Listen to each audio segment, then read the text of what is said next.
Assalamualaikum warahmatullahi wabarakatuh.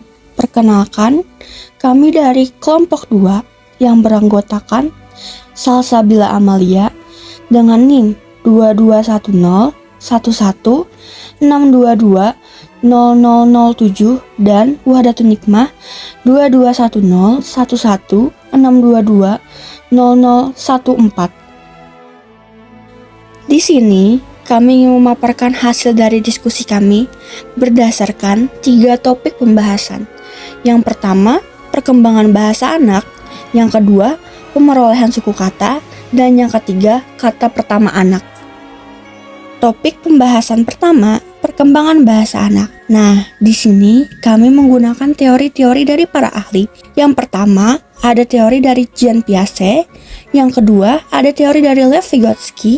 Dan yang ketiga, ada teori dari Noam Chomsky. Jean Piaget memandang bahasa sebagai suatu sarana dalam perkembangan pikiran anak. Menurutnya, skemata atau struktur-struktur kognitif merupakan rangkaian-rangkaian pikiran sejati yang melibatkan bahasa tetapi tidak dibangun dari bahasa. Jadi, Piaget menaruh perhatian pada penemuan sendiri sebelum bahasa orang dewasa diperkenalkan kepada sang anak. Jadi, teman-teman, menurut Piaget, pikiranlah yang pertama kali muncul, baru menyusul ekspresi linguistik mengenai itu.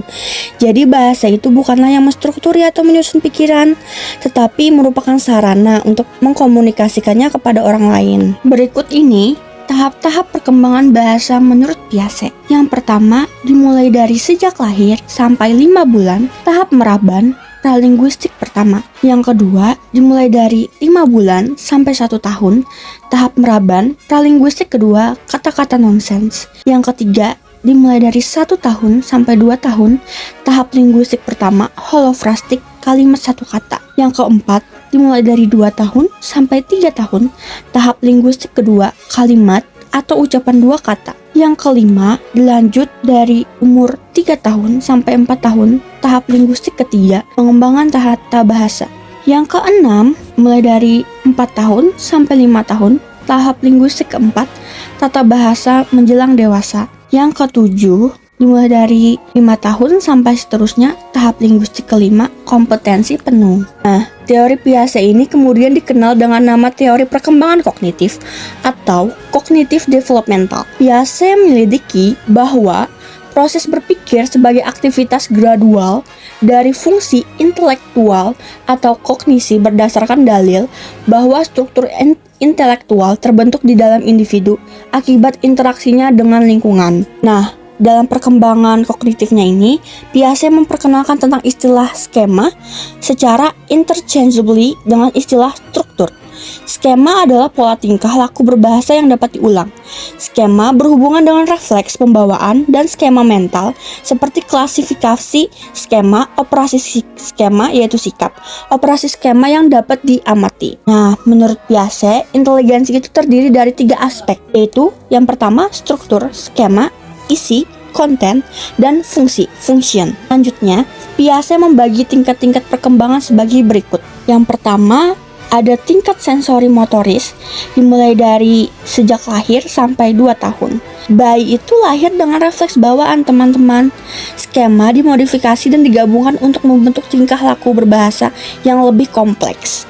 Pada masa ini, anak-anak belum mempunyai konsepsi tentang objek yang tetap. Nah, jadi di sini anak-anak hanya dapat mengetahui hal-hal yang ditangkap panca indera saja. Nah, baru kedua, tingkat praoperasional, dimulai dari usia 2 tahun sampai 7 tahun. Nah, di sini anak sudah mulai tumbuh pertumbuhan kognitifnya, tetapi masih terbatas pada hal-hal yang dapat dijumpai, yaitu yang dilihat di dalam lingkungannya saja. Baru pada usia menjelang akhir tahun, kedua anak telah mulai mengenal simbol dan nama. Yang ketiga, ada tingkat operasi konkret, dimulai dari 7 tahun sampai 11 tahun.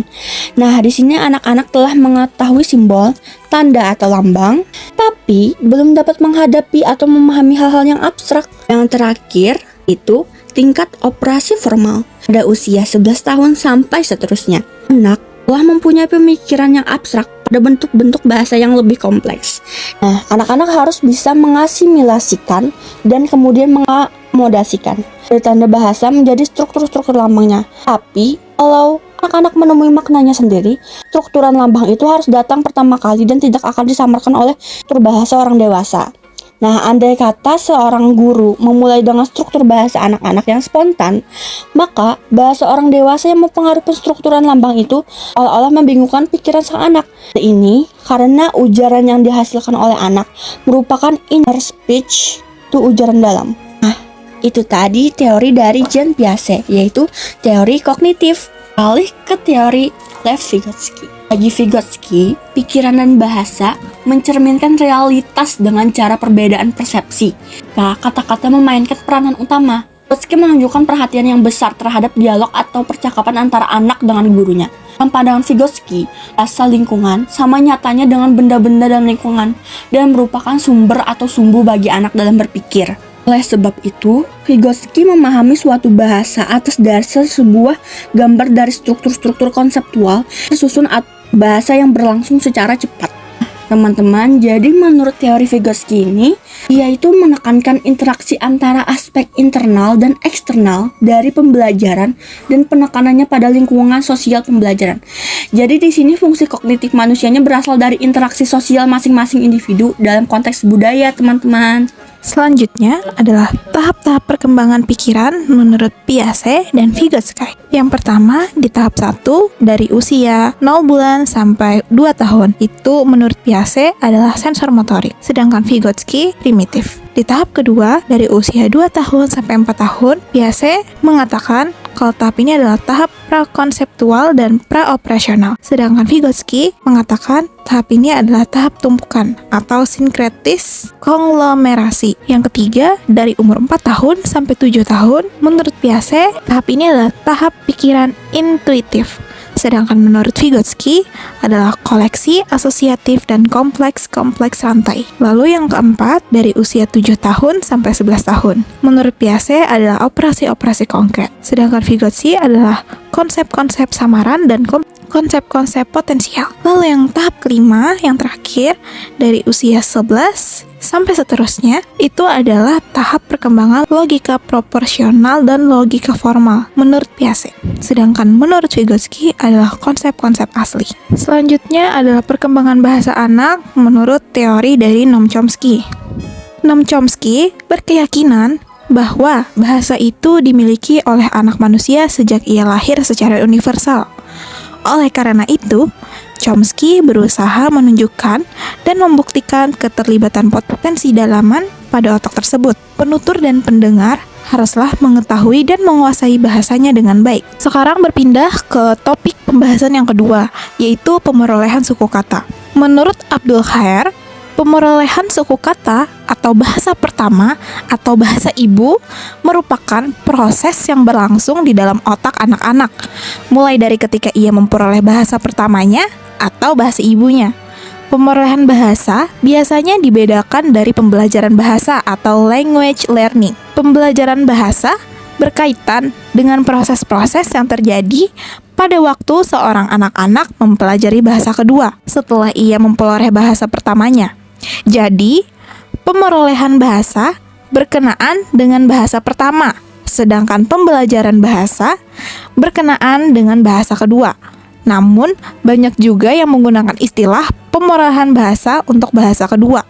Ada pendapat menurut para ahli. Menurut Tarigan, pemerolehan bahasa merupakan proses pemilihan kemampuan berbahasa, baik berupa pemahaman ataupun pengungkapan secara alami, tanpa melalui kegiatan pembelajaran formal. Selanjutnya, menurut Darjowijoyo, menyatakan bahwa pemerolehan bahasa adalah proses penguasaan bahasa yang dilakukan oleh anak secara natural sewaktu anak belajar bahasa ibunya. Lalu yang terakhir, menurut Manurung, pemerolehan bahasa pada anak mempunyai ciri-ciri berkesinambungan, merupakan suatu rangkaian kesatuan, dan dimulai dari ujaran satu kata yang sederhana hingga mencapai gabungan kata dan kalimat yang lebih. Topik pembahasan yang terakhir adalah kata pertama anak. Menurut psikolog anak dan keluarga Anna Surti Aryani SPSI MSI, jenis kata pertama yang diucapkan anak selain significant others, tetapi juga sesuatu yang kerap ditemui anak.